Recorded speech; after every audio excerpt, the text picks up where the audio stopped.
जय श्री राधे फ्रेंड्स। गौतम की बात सुनकर अलीशा और अयाना एक दूसरे की तरफ देखते हैं। अयाना गौतम से बोली, तुम्हें कैसे पता कि हम ऊपर गए थे? गौतम ने अयाना से स्ट्रेट आवाज में कहा, इस घर में कौन कहाँ जाता है इसकी खबर रखना मेरा काम है, खास करके आप दोनों की। तो प्लीज आगे से ख्याल रखना, क्योंकि बॉस का गुस्सा हैंडल करना सबके बस की बात नहीं है।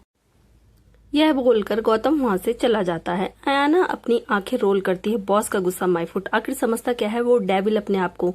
एक दिन उसे पक्का जान से मार डालूंगी। अलीशा अयाना की तरफ देखकर बोली, दीदी मुझे फिर से भूख लग गई। अलीशा की बात सुनकर अयाना ने प्यार से उसके सर पर हाथ फेरते हुए कहा, चलो कमरे में, हम खाना वहीं मंगवा लेंगे। अगर यहाँ पर डेविल ने हमें देख लिया तो खामखा हमारी खाट खड़ी हो जाएगी। अयाना अलीशा का हाथ पकड़कर उसे कमरे में ले जाती है। अलीशा के लिए वहां पर खाना मंगवाती है। उसे सिर्फ ऑर्डर देने की देर थी और उसके मनपसंद पकवान तैयार होकर कमरे में आ जाते हैं।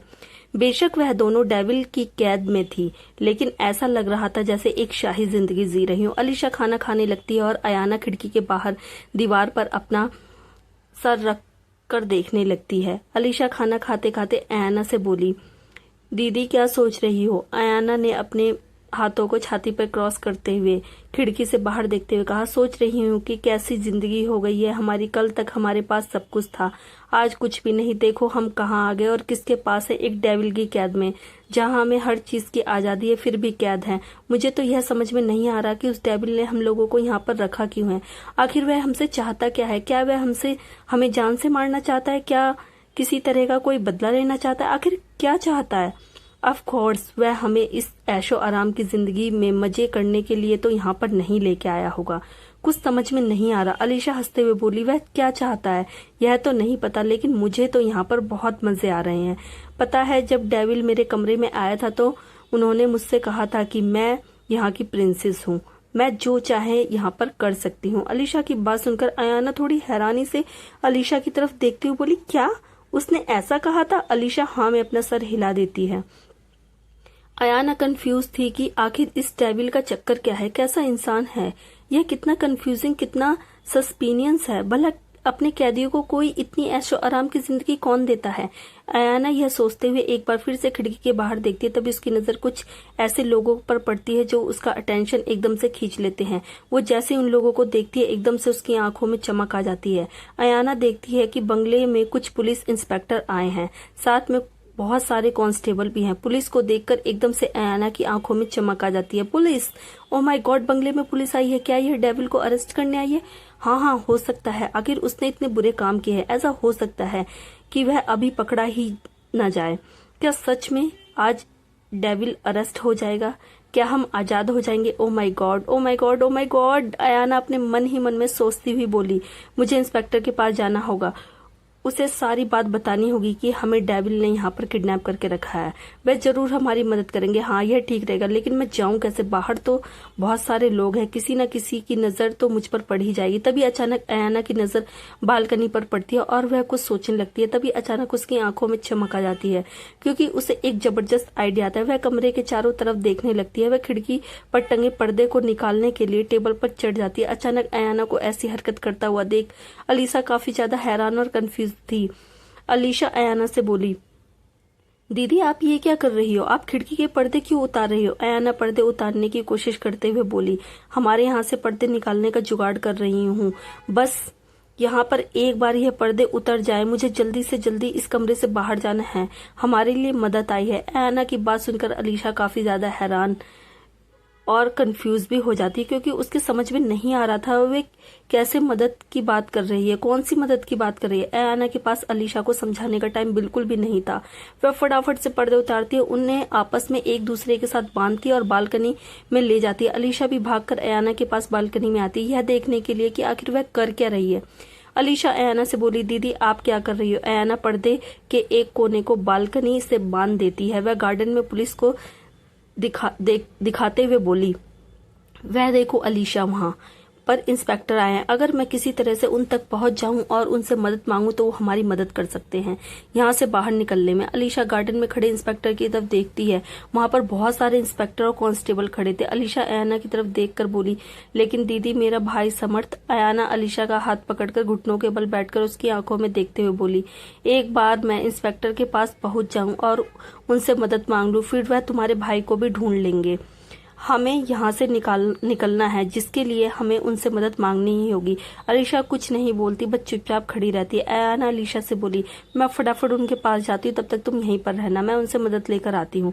अयाना फटाफट बालकनी में पर्दे के एक कोने को बांधती है और फिर उसके बाद नीचे बालकनी से नीचे ग्राउंड पर उतरने लगती है। अलीशा अपनी सिंड्रेला को हाथ में लेकर अयाना को जाते हुए देख रही थी। अयाना को काफी डर भी लग रहा था कि कहीं उसे कोई देख ना ले, लेकिन उसके अंदर एक जुनून भी था। आज तो वह यहाँ से निकलकर ही रहेगी। जैसे तैसे इधर उधर देखते हुए अयाना बालकनी से नीचे कूदती है। उसके बाद वह छिपते छिपाते इंस्पेक्टर की तरफ जाने की कोशिश करती है। यह करते वक्त वह बस इस बात का पूरा ध्यान रखती है कि वह किसी की नजरों में ना आ जाए। वह चारों तरफ देखते हुए छिपते छिपाते आगे बढ़ती जा रही थी। अगर वहां पर किसी की भी नजरों में आ गई तो वह इंस्पेक्टर तक कभी नहीं पहुंच पाएगी। अयाना आगे बढ़ रही थी, तभी उसकी नजर कुछ गार्ड्स पर पड़ती है जो बंदूक लेकर वहां आसपास सिक्योरिटी में खड़े थे। अयाना फटाक से वहां से एक झाड़ी के पीछे छुप जाती है और उन गार्ड्स को वहां से जाने का इंतजार करती है।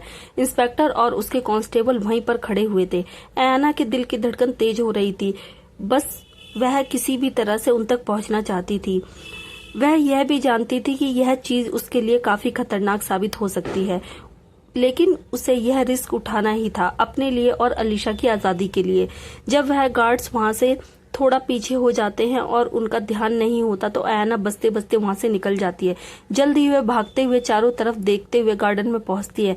इंस्पेक्टर वहीं पर खड़ा हुआ था। जब उसकी नजर अपनी तरफ भागती हुई एक लड़की पर पड़ती है तो वह थोड़ा कंफ्यूज हो जाता है। अयाना भागकर इंस्पेक्टर के पास आती है।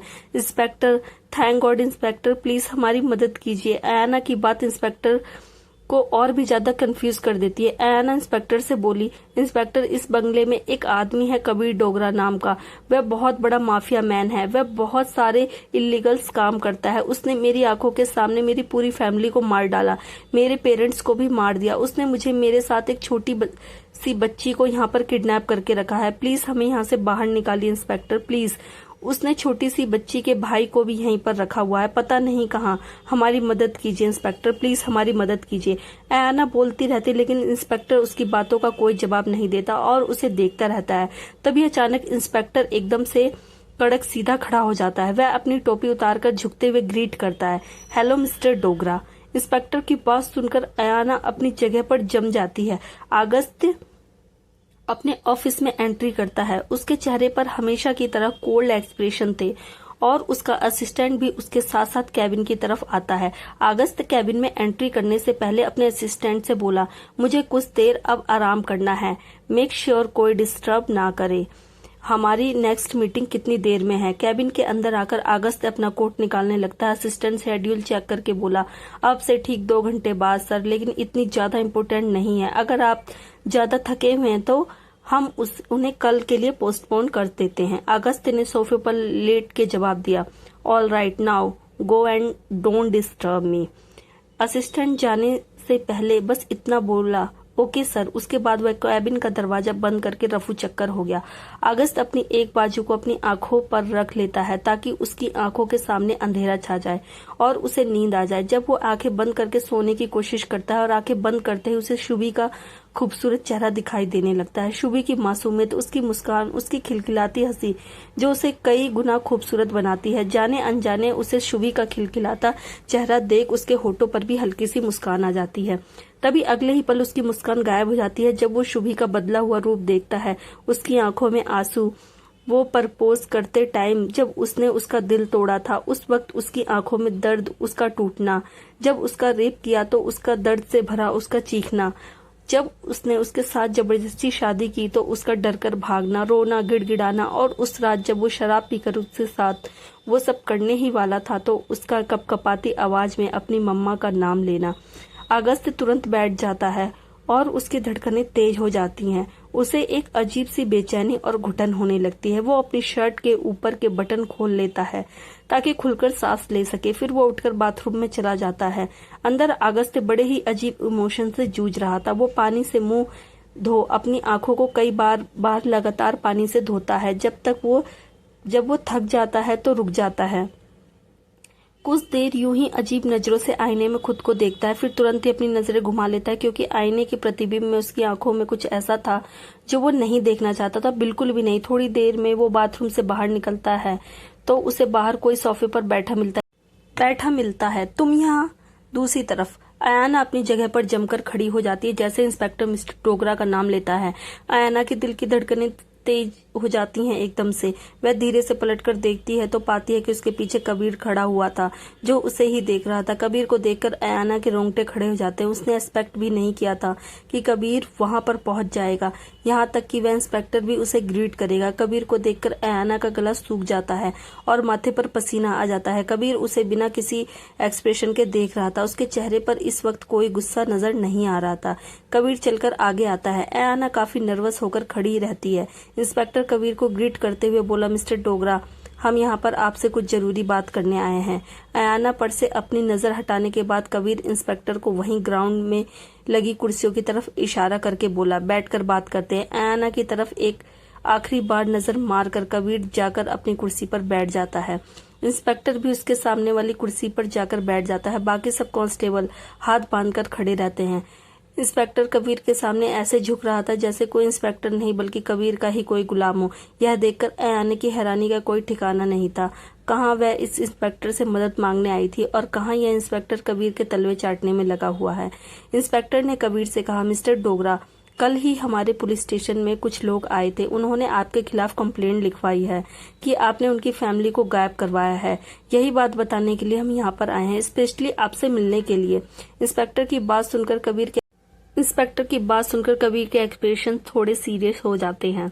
कौन है वो लोग? इंस्पेक्टर ने कुछ सोचते हुए कहा। अपनी पूरी आइडेंटिटी तो उन लोगों ने नहीं बताई, लेकिन शायद जिनके लिए कंप्लेंट लिखवाने आए थे उनकी फैमिली मेंबर्स हों।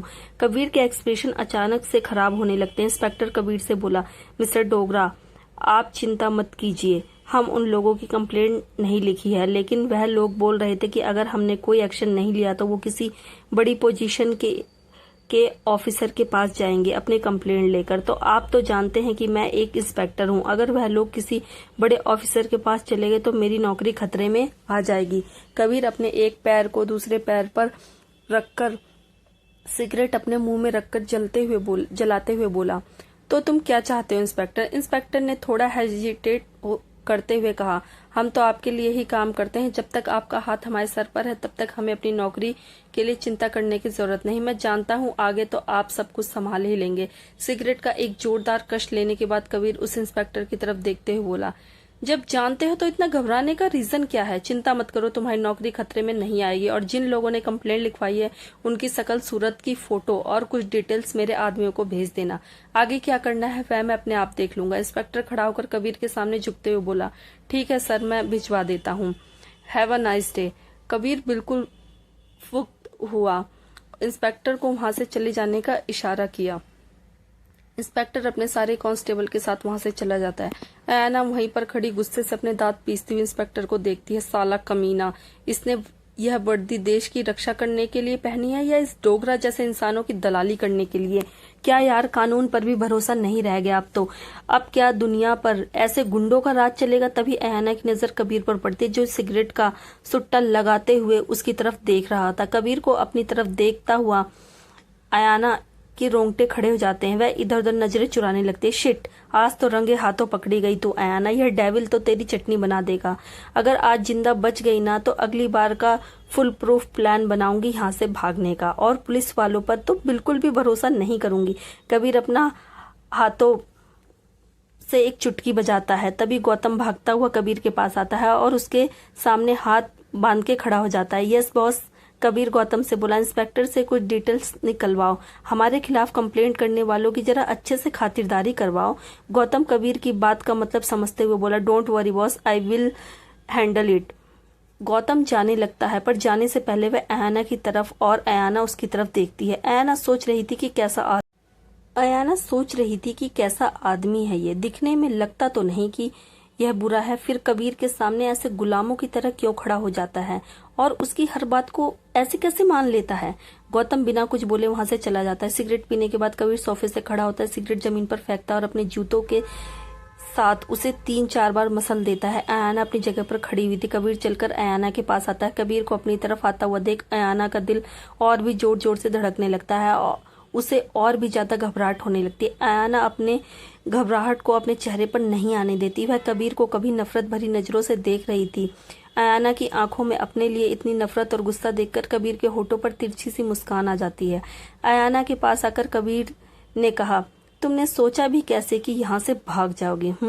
अयाना गुस्से में बोली, वो तो एक दिन भाग कर ही रहूंगी, तुम हमेशा के लिए मुझे यहाँ पर कैद करके नहीं रख पाओगे। कबीर हंसते हुए बोला, वैसे कोशिश अच्छी थी पर नाकाम रही, लेकिन तुम ऐसे छोड़ ही नहीं जा सकती। अगर छोड़ दिया तो तुम्हारी हिम्मत बढ़ जाएगी। तुमने जो किया है उसकी सजा तो तुम्हें मिलेगी ही। कबीर की बात सुनकर एकदम से अयाना के होश उड़ जाते हैं। सजा? साला हरामी, कमीना, कीड़े पड़ेंगे इसे, कुत्ते की मौत मरेगा, ये बद्दुआ लगेगी, मेरी हाय लगेगी इसे। एक बड़े से मैदान में भागती हुई पसीने में लथपथ अयाना बहुत गुस्से में बड़बड़ा रही थी।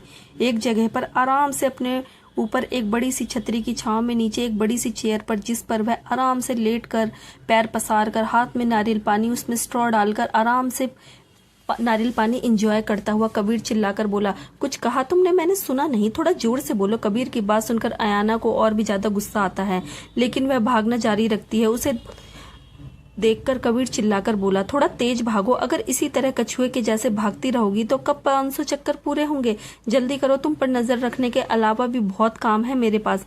कबीर की बात सुनकर अयाना और भी ज्यादा गुस्सा और फ्रस्ट्रेट हो रही थी। हाँ, देश का प्रधानमंत्री जो है, लोकसभा में जाकर देश के मुद्दों पर चर्चा करनी होगी। लोगों को करने के अलावा और काम ही क्या है इस कमीने के पास। इसके बाद अयाना आसमान की तरफ देखकर दौड़ते हुए बड़बड़ाई, भगवान, ऐसे कौन से बुरे कर्म कर दिए थे मैंने जो तुमने मेरी जिंदगी की ऐसी बैंड बजाई है। इससे अच्छा होता था कि ये डेविल मेरी फैमिली के साथ मुझे भी मार देता। कम से कम रोज रोज के इस टॉर्चर को तो बर्दाश्त नहीं करना पड़ता।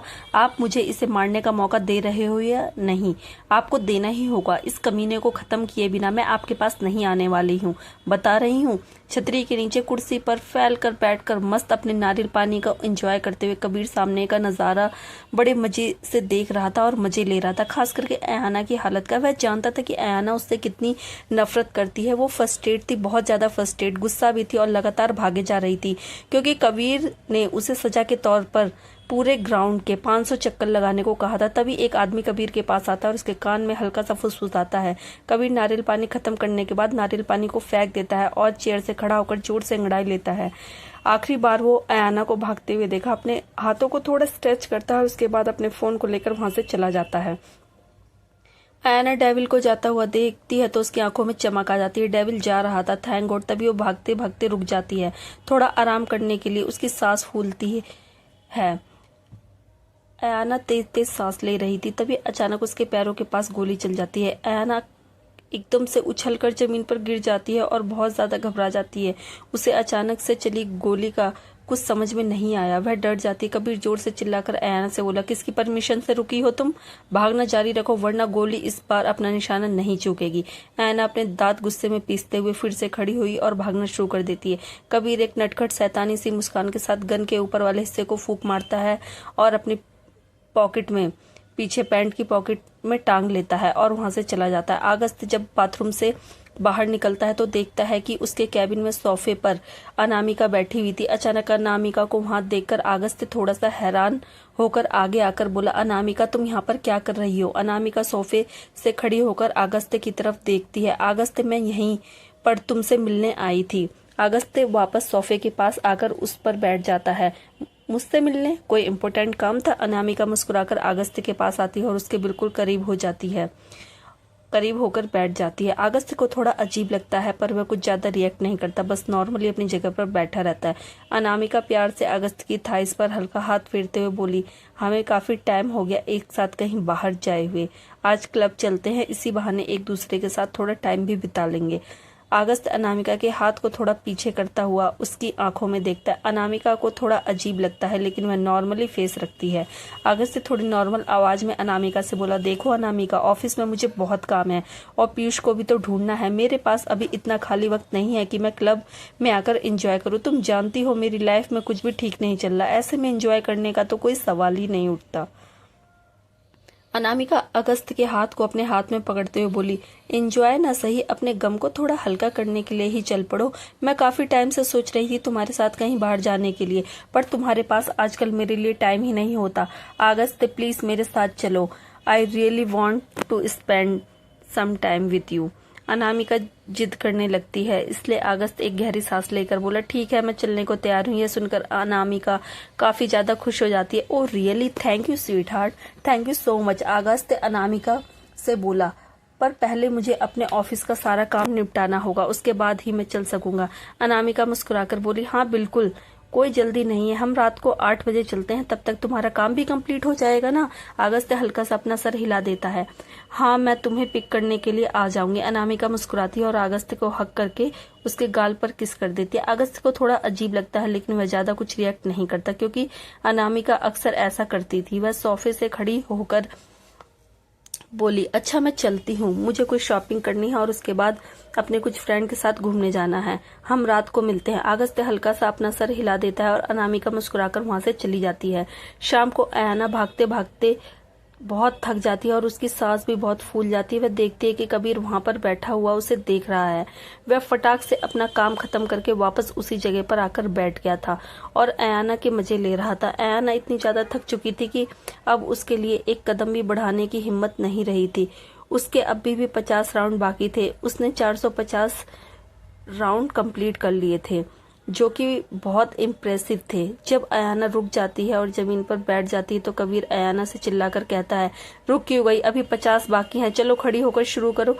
अयाना की तेज-तेज सांसें लेते हुए चिल्लाकर बोली, मैं और नहीं भाग सकती हूँ, मैं थक गई हूँ और एक कदम नहीं चल सकती। कबीर अपनी गन निकालकर सामने टेबल पर खटखट करने लगता है। अयाना जब यह देखती है तो उसे काफी गुस्सा आता है और वह चिल्लाकर बोलती है, अगर तुम्हें मारना है तो मार दो, लेकिन मुझसे अब नहीं भागा जाएगा। मैंने कह दिया, मैं नहीं भागूंगी तो नहीं भागूंगी।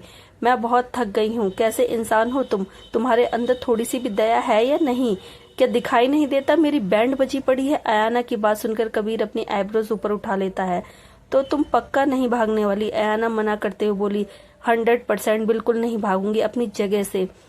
कबीर तिरछा सा शैतानी मुस्कुराहट के साथ बोला, अपनी बात पर कायम रहना। अयाना को समझ नहीं आता कि कबीर के यह बोलने का क्या मतलब था। कबीर कुछ भी बेमतलब में नहीं बोलता था, उसकी बातों के पीछे कोई बड़ा मतलब होता था। अयाना कुछ भी समझ पाती इससे पहले कबीर अपने गार्ड्स को कुछ इशारा करता है। थोड़ी ही देर में गार्ड वहां पर एक कुत्ते को लेकर आते हैं जो जंजीरों से बंधा हुआ था। अयाना थोड़ा कंफ्यूजन में उन लोगों की तरफ और कबीर की तरफ देखती है। वह चिल्लाकर कबीर से बोली, तुम क्या करना चाहते हो? देखो तुम चाहे जो करो, मैं बिल्कुल भागने वाली नहीं हूँ, अब मैं और नहीं भाग सकती। कबीर हल्का सा मुस्कुराकर बोला, वह तो अभी पता चल जाएगा। उसके बाद वो अपने गार्ड्स को कुछ इशारा करता है और गार्ड्स उसके इशारे को समझकर कुत्ते के गले से बेल्ट निकाल देते हैं। कुत्ता जो काफी गुस्से में लग रहा था, वह जोर जोर से भौंकता हुआ अयाना की तरफ दौड़कर आता है। अयाना जब यह देखती है तो उसकी आंखें शौक से बहुत बड़ी हो जाती हैं। उसके हाथ पैर फूल जाते हैं। Oh shit! वह फटाफट से जमीन से खड़ी होती है और तेज स्पीड से भागने लगती है। कुत्ता ज्यादा बड़ा नहीं था, बहुत छोटा सा पप्पी था, लेकिन अयाना को कुत्तों से बहुत डर लगता था। वह जैसे उसकी तरफ भाग के आ रहा था, अयाना के चेहरे का रंग उड़ चुका था, बिल्कुल सफेद पड़ चुका था। वह बस खड़ी होकर भागे जा रही थी क्योंकि वह उस कुत्ते से बचना चाहती थी। कुत्ता अयाना के पीछे भौंकते हुए भाग रहा था। अयाना को ऐसे भागता हुआ देख कबीर को बड़ी जोर की हंसी आ जाती है और वह अंगूर की प्लेट से अंगूर खाकर इस नज़ारे को एंजॉय करने लगता है जैसे कोई कॉमेडी मूवी देख रहा हो। रात को अगस्त घर आता है। वो अपने रूम में जाता है। वो देखता है कि उसका रूम खाली था, वहां पर कोई भी नहीं था। अगस्त सीधा बाथरूम में जाता है और नहा धोकर तैयार हो जाता है। उसे आज अनामिका के साथ क्लब जो जाना था, वह जाना तो नहीं चाहता था क्योंकि उसकी लाइफ में ऑलरेडी बहुत अप्स एंड डाउन्स चल रहे थे और पहले ही काफी ज्यादा परेशान था, लेकिन अनामिका की बात को वह मना भी नहीं कर सकता था। शुभी कमरे में नहीं थी। अगस्त को पता नहीं था कि वह कहाँ है और ना ही उससे जानने की कोशिश की। शुभी गार्डन में थी। वो सब्जियों की देखभाल, उनकी केयर कर रही थी। वो ताजा सब्जियों को तोड़कर इकट्ठा कर रही थी। मदन काका उसकी मदद कर रहे थे। यूं कहूं कि शुभी मदन काका की मदद करने के लिए आई थी। मदन काका अपना काम जारी रखते हुए शुभी की तरफ देखकर बोले, अरे बिटिया, मैंने तुमसे कहा ना कि मैं खुद कर लूंगा। बेटा, इनमें से कुछ पौधे और उनके पत्ते थोड़े नुकीले हैं, चुभ जाएंगे। शुभी ने कुछ सब्जियों की वैरायटी को चेक करते हुए अच्छी अच्छी सब्जियों को निकालते हुए कहा, मदन काका, मैं कोई छोटी बच्ची नहीं हूँ, मैं भी यह काम कर सकती हूँ। क्या हुआ अगर मैंने पहले यह सब काम नहीं किया? सब कुछ करने से ही तो आता है ना, मैं धीरे धीरे सीख जाऊंगी। मदन काका एक गहरी सांस लेकर बोला, तुम नहीं मानोगी, चाहे मैं तुम्हें कितना ही क्यों ना बोलूं। तुम और समायरा एक नंबर की जिद्दी लड़कियां हो। हमेशा इस काम को करना जो तुम्हें ना करने के लिए कहा जाए। समायरा का जिक्र सुनते ही अचानक शुभी के चेहरे पर उदासी छा जाती है, पर वह अपनी उदासी को थोड़ा सा कंट्रोल करके अपना काम जारी रखती है। थोड़ी देर बाद सब्जियां कलेक्ट करके शुभी मदन काका से बोली, काका, मैं जा रही हूँ, मैंने सब्जियां ले ली है, जाकर फटाफट खाना बना देती हूँ।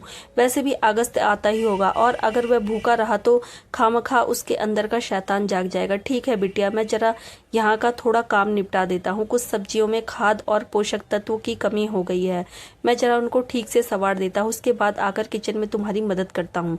मदन काका को काम करता हुआ छोड़ अपनी साड़ी को थोड़ा ठीक से संभालते हुए शुभी सब्जी का थैला उठाती है और गार्डन से निकलकर बंगले की तरफ जाने लगती है। तभी अचानक एक बड़ी सी गाड़ी बंगले के आगे आकर रुकती है। उस गाड़ी की आवाज सुनकर शुभी पलटकर देखती है। वह गाड़ी एक बड़ी सी लग्जरियस कार थी और शुभी को पहचानने में देर नहीं लगी कि वह कार किसकी थी। उस कार में एक पैर बाहर निकलता है और फिर एक पूरी की पूरी लड़की। वह गाड़ी अनामिका की थी। अनामिका ने एक बहुत हॉट सेक्सी ड्रेस पहन रखी थी। गाड़ी से उतरकर वह चाबी से गाड़ी को लॉक करती हुई बहुत स्टाइल के साथ चलकर बंगले की तरफ आती है। शुभी अनामिका को बस देखती है थोड़ी अजीब नजरों से। अनामिका जब शुभी को देखती है तो वह उसके पास रुक जाती है। हेलो शुभी, कैसी हो? शुभी अनामिका को थोड़ा इग्नोर करने का सोचती है तो वह बस इतना कहती है, मैं ठीक हूँ।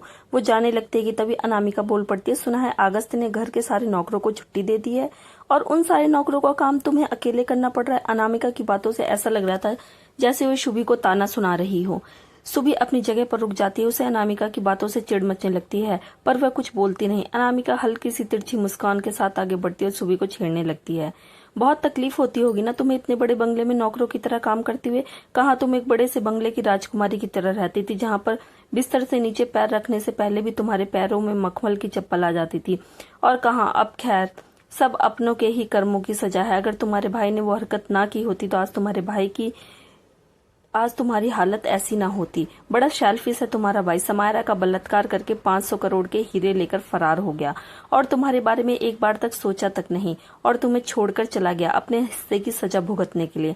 अनामिका के ताने अब बहुत ज्यादा हो गए थे जो शुभी के बर्दाश्त के बाहर होने लगे थे, खास करके वह ताने जो उसने उसके भाई को मारा था। शुभी थोड़ी गुस्से भरी नजरों से अनामिका की तरफ देखकर बोली, जुबान संभाल कर बात करो अनामिका, खबरदार अगर मेरे भाई के बारे में ऐसा वैसा कुछ बोला। तुम मुझे कुछ भी कह लो, यह चीज तो मैं फिर भी बर्दाश्त कर सकती हूँ पर अपने भाई के बारे में कुछ भी बर्दाश्त नहीं कर सकती।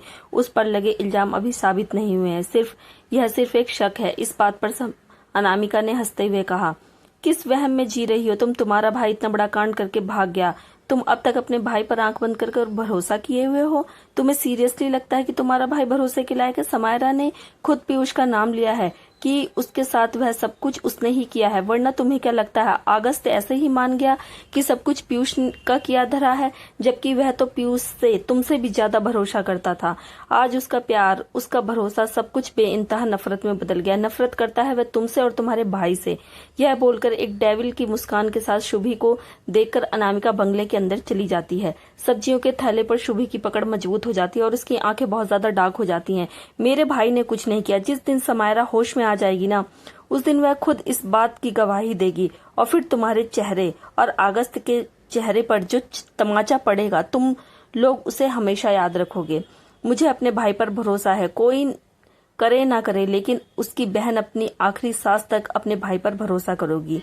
शुभी जब घर के अंदर आती है तो देखती है कि अगस्त सीढ़ियों से उतरता हुआ नीचे आ रहा था। उसने नॉर्मल जीन्स, ऊपर शर्ट और एक जैकेट पहन रखा था।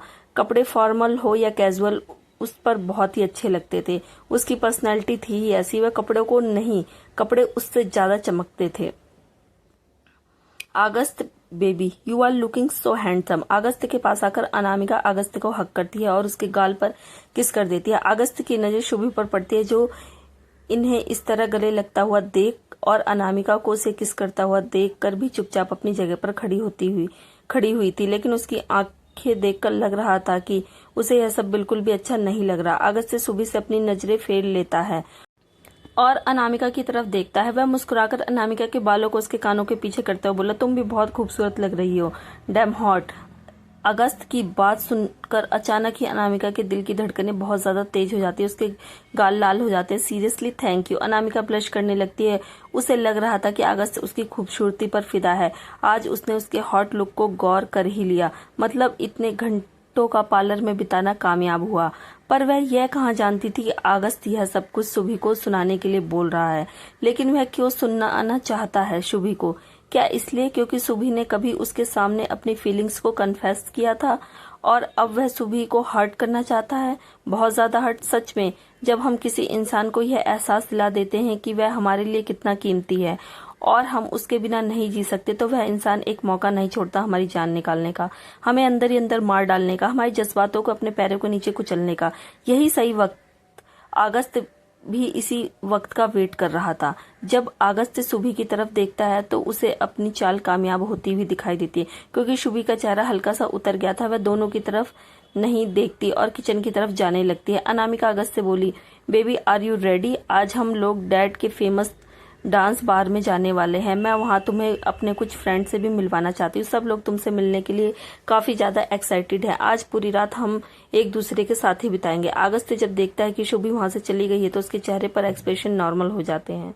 वह बस हल्का सा अपना सर हिलाकर कहता है, ठीक है चलो। अनामिका को ये अजीब लगता है कि जो अगस्त अब तक उसके इतने करीब होकर उसकी कितनी तारीफ कर रहा था, यह अचानक उसके एक्सप्रेशन में इतना बदलाव कैसे हो गया, और इसकी आवाज में भी। पर वह यह चीज इग्नोर कर देती है।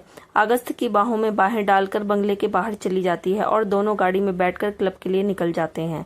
आना बड़ी खराब सी हालत में बंगले में वापस आती है। 500 चक्कर काटने के बाद वह इतनी ज्यादा थक गई थी कि उसके पैर भी कांपने लगे थे। अपने पैरों को जैसे तैसे आगे बढ़ाते हुए आना चल रही थी। एक एक कदम इस वक्त उसके लिए पहाड़ जैसा लग रहा था, क्योंकि उसके पैरों में बहुत ज्यादा दर्द हो रहा था।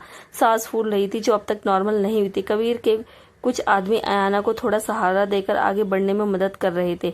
आयाना उनकी मदद लेना नहीं चाहती थी, लेकिन इस वक्त अपने शरीर को अपना साथ छोड़ता हुआ देख मजबूरी के चलते उसे उनकी मदद दिल पर पत्थर लगकर लेनी पड़ी। कबीर हाथ में एक छोटे से पप्पी का पट्टा पकड़कर उसे बंगले के अंदर ले आता है। वह पप्पी जो आयाना के पीछे भाग रहा था, जिससे आयाना की रेस कंप्लीट करने में उसकी मदद की थी। कबीर के चेहरे पर एक मुस्कान थी, एक नटखट सी मुस्कान। कबीर के हाथ में पकड़ा हुआ वो पप्पी जब आयाना को देखता है तो एक बार फिर से जोर से भौंकने लगता है। आयाना इतनी हड़बड़ा जाती है कि वह जमीन पर गिर जाती है। नहीं, लेकिन जब वह देखती है कि वह पप्पी कबीर के हाथों में पकड़ी हुई बेल्ट से बंधा हुआ है तो उसे थोड़ी राहत की सांस आती है। पर आयाना की ऐसी हालत देखकर कबीर बहुत इंजॉय कर रहा था। आयाना को लगा कि शायद उसने पप्पी को फिर से उसके ऊपर छोड़ दिया, इसलिए वह अपना बैलेंस खो बैठी। वह फिर से खड़ी होने की कोशिश करती है।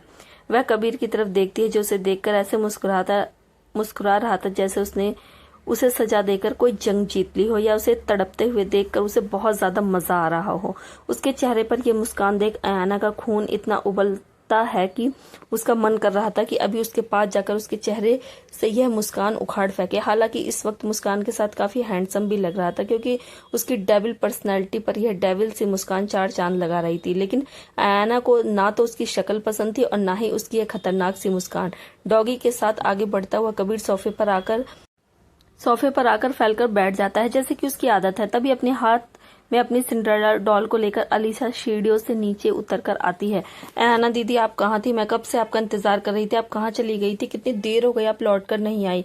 आना को याद आता है कि वह खिड़की से कूदकर पुलिस की मदद लेने के लिए भागी थी। वह पुलिस जो पहले से इस कबीर के इशारों पर नाचते हैं। क्या बकवास है। उसकी मेहनत तो बर्बाद हुई, बदले में उसे सजा भी मिली। कबीर अलीशा की बात का जवाब देते हुए बोला, बेटे आपकी आयाना दीदी को दौड़ने का बहुत शौक है, तो वह जरा जॉगिंग करने के लिए गई थी। कबीर की बात सुनकर अयाना अपने दांत पीसने लगती है। अयाना को इतना गुस्से में और चिढ़ा हुआ देखकर कबीर को काफी इंटरेस्ट आ रहा था। वह बहुत मजे ले रहा था उसके। अलीशा यह सुनकर थोड़ी कंफ्यूज हो जाती है। वह हल्के से अयाना का टॉप पकड़कर उसका ध्यान अपनी तरफ हल्का सा नीचे झुकाती है। उसके इशारे को समझते हुए अयाना थोड़ा झुक जाती है तो अलीशा उसके कान में फुसफुसाती है, आप तो हमारे लिए मदद लेने गई थी ना, फिर क्या हुआ? मदद नहीं मिली ना? अलीशा का जवाब सुनकर अयाना कुछ समझ में नहीं आया कि वह क्या जवाब दे। मदद क्या, खाक मिलेगी? यहाँ उनके लिए कोई मदद नहीं है, इस डेविल के होते हुए तो बिल्कुल भी नहीं। इसके जीते जी यह लोग यहाँ से नहीं निकल सकते। उनके निकलने के लिए ये डेविल को मारना जरूरी है। अयाना कुछ नहीं बोलती, बस चुपचाप से धीरे फिर से सीढ़ियों पर खड़ी हो जाती है। कबीर अपने दोनों हाथों को रिलैक्सिंग मोड पर सोफे के ऊपर टेकते हुए बोला, मेरे ख्याल से रात काफी हो गई, अब तुम लोगों को जाकर आराम करना चाहिए। कबीर का इतना ही बोलना था कि अयाना अलीशा का हाथ पकड़कर उसे ऊपर ले जाने लगती है, लेकिन कबीर यहाँ कहाँ रुकने वाला था। और हाँ, कबीर के यह शब्द सुनकर अयाना के कदम सीढ़ियों पर रुक जाते हैं। गुस्से भरी नजरों से वह पलटकर कबीर की तरफ देखती है कि वह क्या बोलना चाहता है, अब कौन सी नई मुसीबत खड़ी करना चाहता है। हल्के अपने पैर के तलवे को हिलाते हुए कबीर ने अयाना से कहा, तुम्हारी पनिशमेंट यहाँ पर खत्म नहीं हुई। यह सुनकर अयाना चौंक जाती है। खत्म नहीं हुई मतलब? 500 राउंड लगाए हैं मैंने, अब क्या रह गया है? कबीर ने हल्का सा हंसते हुए कहा, अरे वह पनिशमेंट नहीं थी, वह तो सिर्फ वार्म अप था कल के लिए। यह सुनकर अयाना कंफ्यूज हो जाती है और उसका दिल जोरों से धड़कने लगता है। सिर्फ वार्म अप था? 500 राउंड, वह भी इतने बड़े ग्राउंड में सिर्फ एक वार्म अप था? अगर ये वार्म अप था तो असली सजा क्या होने वाली है? कहीं ना कहीं घबराहट के मारे अयाना का गला सूखने लगता है, धड़कनें तेज हो जाती है और माथे पर पसीना आने लगता है। अब यह डेविल क्या करने वाला है? वो डेविल की तरफ देख रही थी जो अयाना के एक्सप्रेशन को शायद पढ़ रहा था। उसके अंदर की घबराहट को इतनी दूर से बैठा हुआ भी अपनी आंखों से साफ साफ देख पा रहा था। कबीर ने अयाना के अंदर चल रही कल क्या होने वाला है यह जानने की क्यूरियोसिटी को खत्म करते हुए कहा, एक्चुअली मैं तुम्हारी सजा यह है कि कल तुम्हें पूरे बंगले की सफाई करनी है, छत से लेकर नीचे ग्राउंड तक। अयाना की आंखें शौक से बड़ी हो जाती हैं। अलीशा इतनी हैरान हो जाती है कि अपने हाथ को फटाक से अपने मुंह पर रख लेती है। उसका मुंह और आंखें बड़ी और खुली की खुली रह जाती हैं। फिर वह अयाना की तरफ देखती है जो शौक होकर कबीर को देख रही थी। अयाना को अपनी तरफ इस तरह डिसबिलीव से देखता हुआ देख कबीर एंजॉय कर रहा था। अगले ही पल अयाना की हैरानी के एक्सप्रेशन गुस्से में बदल जाते हैं। क्या कहा तुमने? कबीर ने फिर से अपनी बात को दोहराते हुए कहा, मैंने कहा कि कल तुम्हें पूरे बंगले की सफाई करनी है, ऊपर से लेकर नीचे तक। अगर यहाँ से सुनाई नहीं दे रहा तो मैं तुम्हारे पास आके तुम्हारे कान में बोलूं? डेविल का पास आना, उसका करीब आना, यह इमेजिन करते ही अयाना का बदन थरथराने लगता है और आंखें गुस्से से जलने लगती है। अपनी मुट्ठियों को जोर से कसती हुई अपनी डार्क आंखों के साथ अयाना कबीर को ऐसे घूर रही थी जैसे अभी उसकी आंखों से आग निकलेगी और कबीर को जलाकर भस्म कर देगी। पर कबीर उसकी लाचारी को बहुत अच्छे से समझ रहा था। वह सिर्फ ऐसे घूर कर देख सकती है, उसके हाथ उसके गले तक तो डेफिनेटली कभी नहीं पहुंच सकते, इसमें कोई शक की बात नहीं। कबीर खड़ा होता, अपने कपड़ों को थोड़ा सेट करता है, all right then, good night everyone. Kabir जाने लगता है कि अयाना गुस्से में तमतमाई हुई बोली, यह तुम्हारा वहम है कबीर डोगरा, मैं यहाँ पर कोई काम करने वाली नहीं, मैं कोई सफाई नहीं करने वाली।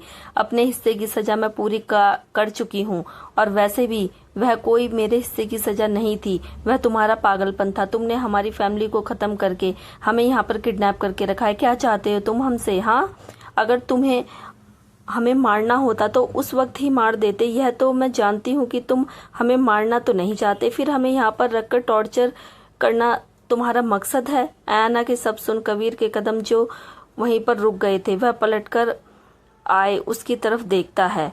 अयाना अब गुस्से में उसे देख रही थी। गुस्से के कारण उसकी सांसें भी थोड़ी तेज हो गई थी। अलीशा को डर लगने लगा था।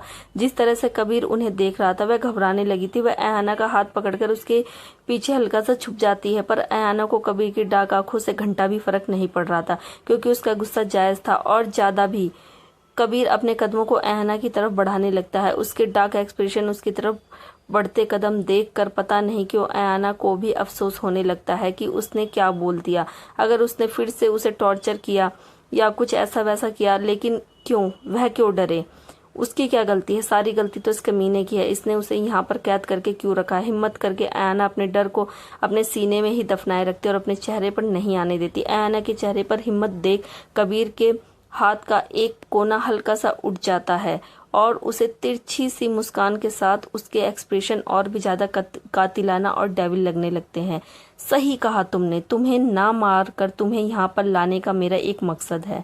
मैं यहाँ तुम्हें अपने एंटरटेनमेंट के लिए लाया हूँ, समझी? अयाना गुस्से में बस कबीर को देखती रहती है। कबीर अयाना से बोला, अगर सुबह तुमने उठकर अपनी दी हुई सजा पूरी नहीं की तो शाम को फिर से ग्राउंड में चक्कर लगाने के लिए तैयार रहना, और इस बार चक्कर डबल होंगे, 500 नहीं 1000। यह बोलकर कबीर वहां से चला जाता है। अयाना डिसबिलीव के साथ कबीर को देखती है। आदमी तो बिल्कुल नहीं है, मॉन्स्टर है, मॉन्स्टर। दूसरी तरफ क्लब में अनामिका और अगस्त क्लब में एंट्री करते हैं और यह क्लब शहर का बहुत बड़ा और बहुत फेमस क्लब था, जो पूरा अनामिका के डैड का था, भूपेंद्र कश्यप का। पूरा डांस बार गैंगस्टर्स लोगों से भरा हुआ था। बहुत हॉट सेक्सी गर्ल्स आई हुई थी और बहुत से लड़के भी। हर कोई अपने किसी न किसी पार्टनर के साथ मस्ती में झूम रहा था, नाच रहा था। कई लोग साइड में बैठकर ग्रुप बनाकर ड्रिंक कर रहे थे, कोई गेम खेल रहे थे, कोई कुछ कर रहे थे, कोई कुछ कर रहे थे। और लोगों का एक झुंड तो स्टेज पर एक दूसरे की बाहों में बाहें डालकर डांस भी कर रहा था। लड़के लड़कियां नशे में पूरी तरह से मदहोश हो चुके थे, जैसे इन लोगों को दुनिया से कोई फिक्र ही नहीं, बस आज जीना है, खुलकर जीना है, कल का क्या पता, कुछ भी नहीं। ऐसा नजरिया लेकर वह सब लोग यहाँ पर अपनी रात को रंगीन कर रहे थे, खुलकर एंजॉय कर रहे थे। अगस्त को टीनेजर्स की इन पार्टी में बिल्कुल भी इंटरेस्ट नहीं होता। वह 30 साल का है, माना कि जवान और हैंडसम है, लेकिन ऐसी बच्चों वाली हरकतें उसे करना बिल्कुल भी पसंद नहीं। वह बार में बस कभी कभार आता है, वह भी अपने स्ट्रेस दूर करने के लिए, थोड़ी बहुत ड्रिंक करने के लिए। कभी कभी तो अनामिका जबरदस्ती वहां पर खींचकर ले आती है और वह मना नहीं कर पाता। अगस्त की बाहों में बाहें डाल अनामिका पूरे क्लब पर नजर मारती है। उसके बाद वह मुस्कुराकर अगस्त की तरफ देखती है, जिसके चेहरे पर कोई खास एक्सप्रेशन नहीं थे, जिसे देखकर बताया नहीं जा सकता था कि वह यहाँ पर आकर खुश है या दुखी। क्या है, बस नॉर्मल से 0 एक्सप्रेशन थे। अनामिका अगस्त का ध्यान अपनी तरफ खींचते हुए लाउड म्यूजिक में भी अपनी आवाज अगस्त के कानों तक पहुंचा सके, इतनी लाउड आवाज में बोले, अगस्त क्या हुआ? अनामिका की आवाज सुन अगस्त उसकी तरफ देखकर बोला, यहाँ पर आना जरूरी था क्या? यहाँ पर बहुत शोर है, मेरे ऑलरेडी पहले से ही सर में दर्द है। अनामिका अपनी आंखें रोल करते हुए बोली, कम ऑन बेबी, ये बूढ़ों वाली बातें मत क्या करो। We are young, of course we are young and beautiful couple. हम एक दूसरे के साथ एंजॉय करना चाहिए, और एंजॉय करने के लिए इससे ज्यादा अच्छी जगह क्या हो सकती है? जरा देखो इन सब लोगों को, क्या तुम इन्हें देखकर बोल सकते हो कि इनकी लाइफ में कोई टेंशन है? यह सब लोग यहाँ पर मस्ती से झूम रहे हैं, नाच रहे हैं, अपने सारे टेंशन को क्लब से बाहर छोड़कर आए हैं। मैं तुम्हें यहाँ इसलिए लेकर आई हूँ ताकि तुम्हारा दिमाग फ्रेश हो सके, और तुम बोल रहे हो कि तुम्हारे सर में दर्द हो रहा है। Not fair baby. अगस्त एक गहरी सांस लेकर अनामिका से बोला, तुम जानती हो ना कि मुझे बच्चों वाली चीज पसंद नहीं। अनामिका अगस्त से बोली, relax baby, relax baby, I promise कि हम जल्दी चल पड़ेंगे। तुम्हें अपने कुछ दोस्तों से मिलवा दूं, वह लोग कब से बेचैन हो रहे हैं तुमसे मिलने के लिए, मुझे कब से बोल रहे हैं। अगस्त पूरे क्लब पर नजर मारते हुए बोला, तुम्हारे दोस्त यहाँ पर कहाँ हैं? अनामिका भी एक नजर मारती है और उसे दूर सोफे पर कोने में अपने दोस्तों का झुंड दिखाई देता है।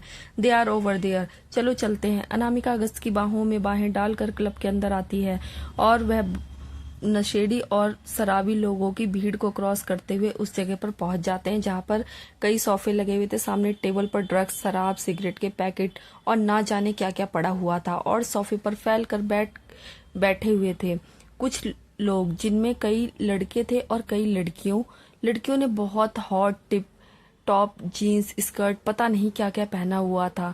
सब की सब एक नंबर की लग रही थी, पर अगस्त किसी को गौर से नहीं देखा। इनफैक्ट वह किसी को देखना तक पसंद नहीं करता था। अनामिका सबका ध्यान अपनी तरफ खींचते हुए बोली, हेलो एवरीवन। सब लोग अनामिका को देखकर एक्साइटेड हो जाते। ओ माय गॉड अनामिका, हम लोग तुम्हारे इंतजार कर रहे थे यार, कहाँ पर रह गई थी तुम? अनामिका अगस्त के साथ सोफे पर बैठते हुए बोली, अरे क्या बताऊं यार, बस traffic. Well please meet my would be fiance and husband August Rao. यह बोलकर अनामिका अगस्त को सबसे इंट्रोड्यूस करवाती है। अगस्त को देखकर लड़कियों के पेट में तो पहले ही तितलियां उड़ना शुरू हो गई थी। बहुत हैंडसम लग रहा था। अगस्त से कोई भी लड़की चाह कर भी उसे इग्नोर नहीं कर पा रही थी। फिर वो लड़कियां उसको टच करने के बहाने उसके पास आती हैं। अनामिका की एक फ्रेंड अपना हाथ बढ़ाते हुए बोली, hello mister August, I am Shweta. August उसे इग्नोर कर देता है और हाथ नहीं मिलाता। वह लड़की थोड़ा सा ह्यूमिलिएट सा फील ह्यूमिलेट सा फील करती है और अपने हाथ को पीछे हटा लेती है। अनामिका को यह चीज बहुत ऑकवर्ड लगती है, बहुत अजीब लगती है। फिर वो ऑकवर्डनेस को दूर करते हुए मुस्कुराकर बोली, तुम लोगों ने हमारे आने से पहले सारी ड्रिंक खत्म कर दी। अरे हम लोगों के लिए तो इंतजार कर लेते यार, हम लोग भी आ रहे थे ना। अनामिका के एक दोस्त एक लड़के ने कहा, अरे यार हमें पता नहीं था कि तुम लोग कितनी देर में आओगे, तो सोचा आने तक हम एक एक शॉट लगा लेते हैं, और तुम आ गए हो तो फिर से मंगवा लेते हैं। यहाँ पर कौन सा शराब खत्म होने वाली है, फिलहाल के लिए शराब और जवानी का जोश अनलिमिटेड है। यह सुनकर अनामिका हंसने लगती है। तभी वेटर आकर वहां पर बहुत सारी शराब की बोतलें रख देता है और सब पैक बनाने लगते हैं। अगस्त को यहाँ पर बैठना बिल्कुल भी अच्छा नहीं लग रहा था, पर अनामिका की वजह से उसे जबरदस्ती यहाँ पर बैठना पड़ रहा था। अनामिका शराब का गिलास अगस्त की तरफ बढ़ाते हुए बोली, हेलो बेबी। अगस्त मना करते हुए बोला, नहीं मुझे ड्राइव करनी है, मैं ड्रिंक नहीं कर सकता, तुम कर लो। इस बात पर अनामिका अपनी आंखें रोल करते हुए बोली, come on sweet heart, limits में पी लो ना, मैं कौन सा तुम्हें ज्यादा पीने को बोल रही हूँ, प्लीज हैव इट मेरे लिए। अब अनामिका अपना नाम लेकर अगस्त को थोड़ा फोर्स करती है। अगस्त नहीं पीना चाहता था, पर अनामिका उसे कुछ ज्यादा ही फोर्स करने लगी, तो वह फाइनली एक ग्लास लेता है।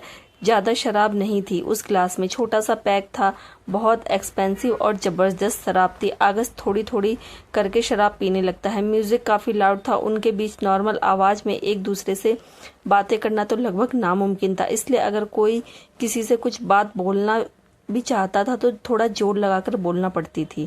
जब अगस्त का ग्लास खत्म हो जाता है तो वह नीचे रखता है, तभी अनामिका उसे एक और ग्लास लाकर देती है। ये लो बेबी, तुम्हारी ड्रिंक खत्म हो गई ना। अगस्त मना करने की कोशिश करता है, पर अनामिका एक बार फिर से अपना पत्ता फेंक देती है। कम ऑन बेबी, मेरे लिए इतना नहीं कर सकते तुम प्लीज, तुम्हें मेरी कसम। अगस्त इरिटेट हो रहा था, पर फिर भी वह अपने इरिटेशन और अपने फ्रस्ट्रेशन को थोड़ा कंट्रोल में रखता है। अनामिका के जबरदस्ती करने पर वह एक और ग्लास पी जाता है। अनामिका के चेहरे पर एक शैतानी सी मुस्कान थी, ऐसी मुस्कान जिसे अगस्त नोटिस नहीं कर पाया। कुछ सेकंड पहले अनामिका जब अगस्त के लिए पहला ग्लास बना रही थी तो चुपके से उसने उस ग्लास में एक सफेद रंग की गोली डाल दी। अब वह गोली किस चीज की थी इस बात का तो किसी को नहीं पता। अगस्त तो इस बात से भी अनजान था कि उसे शराब के ग्लास में कुछ और डालकर भी पिलाया जा रहा है। यह एक स्पेशल तरह की ड्रग थी जिसे पीने के बाद आदमी अपने होश और आवाज खो बैठता है, फिर वह इंसान नहीं रहता, कुछ और ही बन जाता है। इस ड्रग्स का असर जल्दी नहीं होता, थोड़ा धीरे धीरे होता है, लेकिन बहुत जबरदस्त होता है। ग्लास खत्म होने के बाद अगस्त जब उसे नीचे रखता है तो अनामिका उसका हाथ पकड़कर उसे सोफे से उठाकर बोली, चलो बेबी डांस करते हैं, I really want to you dance with you. August कुछ रिएक्ट नहीं कर पाता, उसे पता नहीं क्यों, लेकिन शराब पीने के बाद कुछ अजीब अजीब सा फील होने लगता है, पर उस चीज को इग्नोर कर देता है। अनामिका उसे अपने साथ स्टेज पर ले जाती है और खुद को उसकी बाहों में डाल देती है। वह अगस्त की बाहों में फुल एंजॉय करने लगती है, डांस करने लगती है, अगस्त के करीब आने लगती है, और अगस्त बस चुपचाप डांस किए जा रहा था। अगस्त क्या क्यों समझ लो जबरदस्ती खुद के शरीर को बस थोड़ा थोड़ा हिला रहा था। जब अनामिका अगस्त की काफी ज्यादा करीब आ जाती है तो अचानक ही अगस्त का सर चकराने लगता है। उसे कुछ ठीक नहीं लगता, अजीब सी फीलिंग आती है। ऐसा लग रहा था जैसे उसकी आंखों के सामने सब कुछ घूम रहा है, धुंधला सा हो रहा है। जब अपनी पलकों को 4-5 बार झपक कर ठीक से अपनी आंखें खोलता है तो पाता है कि उसकी बाहों में शुभी खड़ी है, मुस्कुराकर उसे देख रही है। उसका चेहरा अगस्त के इतना करीब था, उसके होठ अगस्त के बहुत ज्यादा करीब थे। वह हैरान था कि शुभी यहाँ कैसे और क्या कर रही है। अगस्त के मुंह से सिर्फ यह शब्द निकल जाते हैं, शुभी तुम यहाँ क्या कर रही हो। अनामिका जब अगस्त के मुंह से ये सब सुनती है तो इरिटेशन में अपने दांत कटकटाने लगती है। वह जानती थी कि अगस्त पर ड्रग्स का नशा हो गया है, पर वह नहीं चाहती थी कि उसे उसकी शक्ल में शुभी की शक्ल दिखाई दे। अगस्त पर ड्रग्स का इतना ज्यादा इफेक्ट हो गया था कि उसे अनामिका नहीं शुभी नजर आ रही थी। वैसे तो अनामिका को गुस्सा बहुत आ रहा था शुभी का नाम सुनकर, और उसके लिए इस वक्त यह इम्पोर्टेंट नहीं था। उसके लिए इस वक्त अगस्त के करीब आना इम्पोर्टेंट था, जो वह चाहती थी। अनामिका अगस्त के और भी ज्यादा करीब आकर उसे सडक्टिवली उसके सीने पर अपनी पीठ रखकर हाथ फेरते हुए बोली, baby I love you, I really do. August थोड़ा हैरान हो जाता है, उसे समझ नहीं आ रहा था कि ये क्या हो रहा है। क्या सच में शुभी उसे आई लव यू बोल रही है। अगस्त अपनी आंखों के सामने इस वक्त सिर्फ शुभी का चेहरा देख पा रहा था। वह बहुत खूबसूरत लग रही थी, मुस्कुराती हुई उसे देख रही थी। उसकी आंखों में चमक थी जो उस वक्त हुआ करती थी जब उनके बीच सब कुछ ठीक था, जब वह अगस्त से प्यार करती थी। अगस्त शुभी को यानी अनामिका को अपने करीब खींच लेता है और बहुत ज्यादा करीब। यह महसूस कर अनामिका की धड़कनें तेज हो जाती हैं। उसकी आंखों में एक्साइटमेंट के चमक आ जाते हैं, मानो कि उसका प्लान काम कर रहा हो। इतने सालों साथ रहने के बाद भी अगस्त ने कभी अनामिका को किस तक नहीं किया। वह करने की कोशिश करती तो अगस्त कोई ना कोई बहाना बनाकर उसे खुद से दूर कर देता। आज मौका मिला है, अनामिका मौके को छोड़ना नहीं चाहती थी। क्या फर्क पड़ता है अगर अगस्त उसे अनामिका समझकर या शुभी समझकर प्यार करे। वह तो बस चाहती थी कि अगस्त आज उसे छोड़े ही ना, उस पर टूट पड़े जानवरों की तरह। अगस्त अनामिका को करीब खींचकर उसके होठों पर अपने होठ टिकाकर उसे बहुत ही पैशनेटली किस करने लगता है। जब अगस्त के होठ अनामिका के होठ से मिलते हैं तो अनामिका भी खुद पर कंट्रोल नहीं कर पाती और अगस्त को कस के अपनी बाहों में पकड़कर इक्वली अग्रेसिवनेस के साथ उसे किस करने लगती है। पर कुछ सेकंड बाद अगस्त को कुछ अजीब महसूस होता है और जैसे ही इन होठों को टेस्ट करता है बहुत अलग टेस्ट आता है। उसे इस जिस्म से वह खुशबू नहीं आती, उसे इन होठों में वह टेस्ट नहीं आता। यह शुभी नहीं है, बिल्कुल नहीं। अगस्त तुरंत उसे अपने आप से थोड़ा पीछे करता है और अपनी पलकों को झपकाकर ठीक से देखने की कोशिश करता है। अचानक अगस्त के किस ब्रेक करके अनामिका को पीछे कर देने से अनामिका बहुत ज्यादा हैरान हो जाती है। उसे एक अजीब तरह की घबराहट होने लगती है। वह यह नहीं चाहती थी। क्या सच में अगस्त होश में आ गया है? अगस्त जब 4-5 बार पलके झपकाता है तो उसे शुभी की जगह वापस फिर से अनामिका का चेहरा दिखाई देने लगता है। अनामिका का चेहरा देख अगस्त के एक्सप्रेशन थोड़े खराब हो जाते हैं। वह तुरंत अनामिका को खुद से दूर कर देता है और स्टेज से उतरकर जाने लगता है। अनामिका बहुत ज्यादा हैरान हो जाती है। उसे समझ में नहीं आता कि अचानक ये क्या हुआ। वह तुरंत स्टेज से उतरकर अगस्त के पीछे जाती है। अगस्त बेबी क्या हुआ? What is wrong with you? August को अब भी ठीक नहीं लग रहा था। उसका जी मिचला रहा था, अजीब फीलिंग आ रही थी और सर अभी तक घूम रहा था। वो क्लब से बाहर की तरफ जाते हुए बोला, अनामिका मेरी तबीयत ठीक नहीं है, आई थिंक हमें घर चलना चाहिए। अनामिका यह सुनकर चौंक जाती, नहीं अगस्त, यह क्या बोल रहे हो तुम? हम अभी अभी तो आए हैं, अभी घर कैसे जा सकते हैं? थोड़ी देर तो रुको। अनामिका चाहती थी कि अगस्त उसके साथ यहीं रुके। ड्रग्स देने के पीछे उसका यही कारण था कि वो अगस्त के साथ एक रात बिता पाए, मगर उसका प्लान फेल हो रहा था। उसे अपने प्लान की कामयाबी साफ नजर आने लगी थी, क्योंकि अगस्त उन इंसानों में से था जो बेशुमार नशे में होकर भी कैसे ही करके खुद को संभाल लेते हैं। मतलब आज उसका प्लान कामयाब नहीं होने वाला। अगस्त क्लब से बाहर निकलता है, अनामिका के रोकने की कोशिश करती है पर वह नहीं रुकता। अब बेकार में हाथ पैर मारना फिजूल है। अनामिका को गुस्सा आने लगता है। उसने इतनी मेहनत की फिर भी उसका प्लान कामयाब नहीं हुआ, लेकिन वह इस मौके का फायदा जरूर उठाना चाहती थी। अगस्त इस वक्त जिस ड्रग्स के नशे में है, उसके दिमाग में जैसे बात डाली जाए उस पर जरूर रिएक्ट करना शुरू कर जाएगा। अगस्त इस वक्त घर जाने वाला है, तो क्यों ना उसके दिमाग में ऐसा कुछ डाला जाए कि घर पर उसके अनलिमिटेड गुस्से को किसी और को झेलना पड़े, बर्दाश्त करना पड़े। और वह कौन है यह तो सब जानते हैं, ऑफकोर्स शुभी। अनामिका अगस्त से बोली, अच्छा ठीक है बाबा, चलो मैं तुम्हें घर छोड़ देती हूँ। आई एम सॉरी, तुम्हारी तबीयत ठीक नहीं लग रही, फिर भी मैं तुम्हें यहाँ पर लेकर आए। अनामिका पैसेंजर सीट का दरवाजा खोलती है। अगस्त सीट पर जाकर बैठ जाता है और ड्राइव करने की हालत में तो बिल्कुल भी नहीं लग रहा था। गाड़ी में बैठकर अनामिका गाड़ी को लेकर अगस्त के बंगले की तरफ चली जाती। जाते जाते अनामिका के दिमाग में खुराफाती चालें जन्म ले रही थी। अनामिका ड्राइव करते हुए अगस्त से बोली, अगस्त तुम ठीक तो हो ना? अगस्त थोड़ी नसीली सी हालत में बोला, हाँ बस सर चकरा रहा है। अनामिका के होठों पर एक तिरछी सी मुस्कुराहट आ जाती। वह अपने मन ही मन सोचती है, चक्कर आएगा क्यों नहीं, तुम्हें ऐसे स्पेशल ड्रग्स दिया है ना मैंने, अभी तो सिर्फ सर चकराया है, असली खेल तो अब शुरू होगा, जब थोड़ी ही देर में तुम पर इतना हावी हो जाएगा जिसे तुम चाहकर भी कंट्रोल नहीं कर पाओगे। ये दी तो मैंने इसलिए थी ताकि तुम जानवर बनकर मुझ पर टूट पड़ो और मुझे आज रात के लिए सेटिस्फाइड कर दो, लेकिन तुमने मेरे सारे प्लान्स पर पारी फेर दिया। चलो तुम मेरे लिए बिस्तर में जानवर नहीं बन सकते, पर किसी और के लिए तो तुम्हें आदमखोर जानवर बना ही सकती हूँ। शुभी, बहुत जुबान चल रही थी ना तुम्हारी, एक बहुत बड़ी प्रॉब्लम भेज रही हूँ, दम है तो उसे फेस करके दिखाओ। अनामिका ड्राइव करते हुए अगस्त से बोली, वैसे अगस्त सच बताऊं ना तो मैं जानती हूँ कि तुम बहुत ज्यादा परेशान हो, इसलिए मैं तुम्हें यहाँ पर लेकर आई थी। बीते दिनों समायरा के साथ जो भी कुछ हुआ उन सब से तुम्हें बहुत तकलीफ हुई है ना, जिस तरह से तुम्हारी ही बेस्ट फ्रेंड ने कितने गंदे तरीके से बेचारी समायरा का रेप किया, छोटी सी बच्ची का रेप। कितनी तकलीफ हुई होगी बेचारी समायरा को, कितना दर्द हुआ होगा, कितनी चिल्लाई होगी वो, लेकिन उस बेरहम पीयूष ने उस पर जरा भी तरस नहीं खाया होगा और ऊपर से उसे ऐसी हालत में वहीं सड़क पर फेंक कर चला गया। अगर उसके साथ कोई हादसा हो जाता तो शायद बेचारी की जान भी नहीं बचती। अनामिका की बात सुनकर अगस्त के एक्सप्रेशन डार्क हो जाते हैं। वह जैसे ही अपनी बहन के उस रात वाली हालत याद करता है, एकदम से उसका खून बहुत तेजी से उबाल मारने लगता है। अनामिका जब अगस्त की तरफ देखती है तो पाती है कि उसके हाथ की नसें एकदम जैसे बाहर निकल आई हैं। उसने जोर से मुठ्ठियां कसी हुई थी, उसके माथे की नस भी साफ दिखाई देने लगी थी। यह देखकर अनामिका के होठों पर एक छोटी सी मगर शैतानी सी मुस्कान आ जाती है, क्योंकि उसे अपना प्लान बहुत साफ साफ कामयाब होता नजर आ रहा था। वह उदास फेस बनाकर बोली, तुम कितने अच्छे हो, शुभी के साथ कम से कम ठीक से पेश आते हो। पीयूष ने तो जानवर होने की सारी हदें पार कर दी थी। डॉक्टर ने क्या कहा था याद है ना तुम्हें, कि समायरा का बार बार और बहुत गंदे तरीके से रेप किया गया है, उसके इंटरनल इंजरीज तक दी गई है। शुभी को तो तुमने इतनी तकलीफ दी ही नहीं जितनी पीयूष ने समायरा को दी।